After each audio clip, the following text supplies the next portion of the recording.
Sully Jost, coach says you're one of the best backs in the state. Talk about your team and their support. I wouldn't be able to do anything without my linemen working for me up front. It's not me. They make it really easy for me, and we had a pretty good game against Brookings. In that game, break down that 9-yard touchdown run.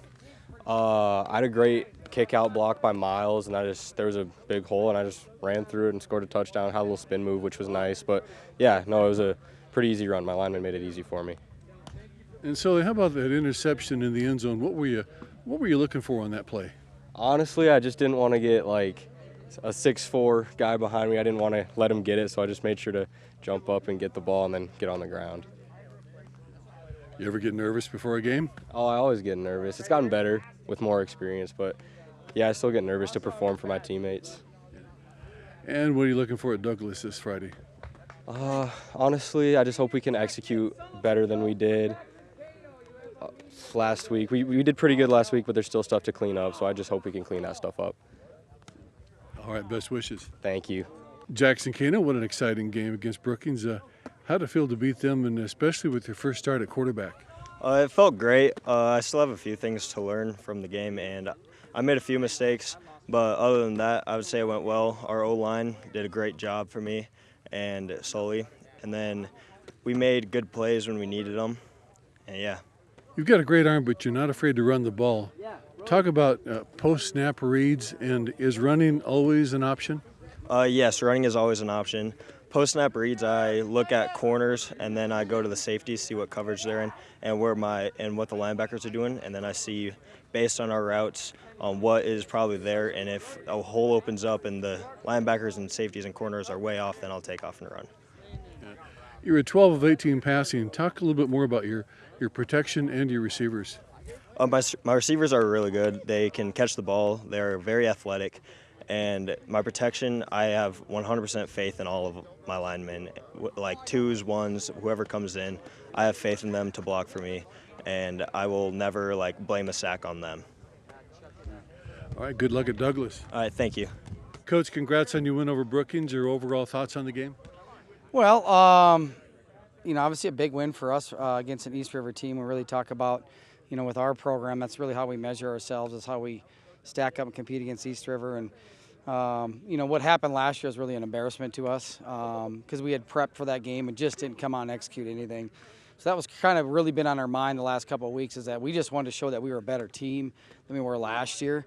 And the boys definitely did that, and we're proud of their effort and everything. And the way they closed the game out in the run game, those were all positive things, and just exciting way to start off the season for sure.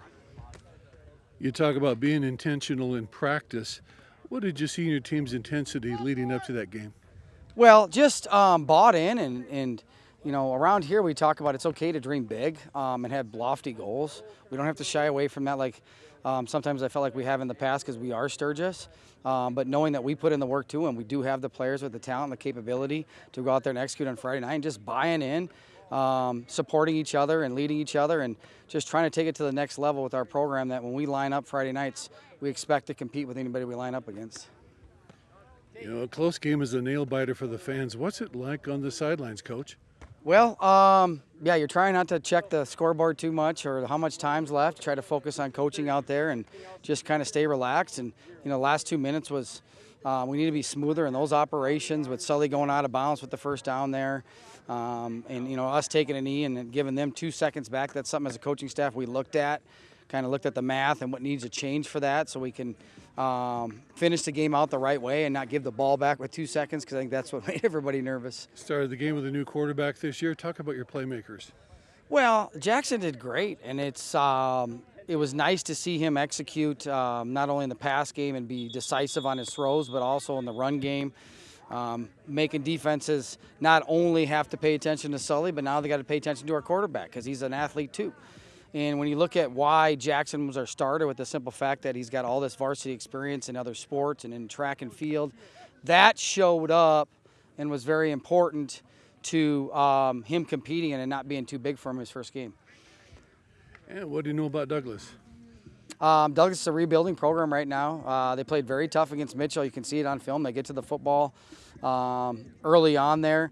They just got away from them a little bit, but they're a dangerous team because they're trying to put things together. Their coach is trying to have a message of buy-in and trying to turn those things around as far as expectations, and those are teams where you got to be ready for. All right, thanks, Coach, and good luck. Thank you.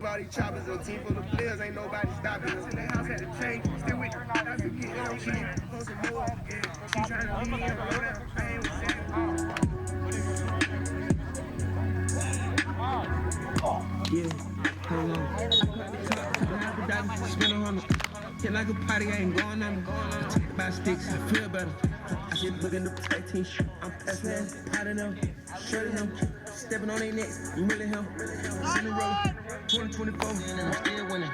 Pillow talk, cause you been tender. Surround sounds, piece of get on my lap, push it back and I'm very invested in shots. push the beat off of the porch back and go to town down.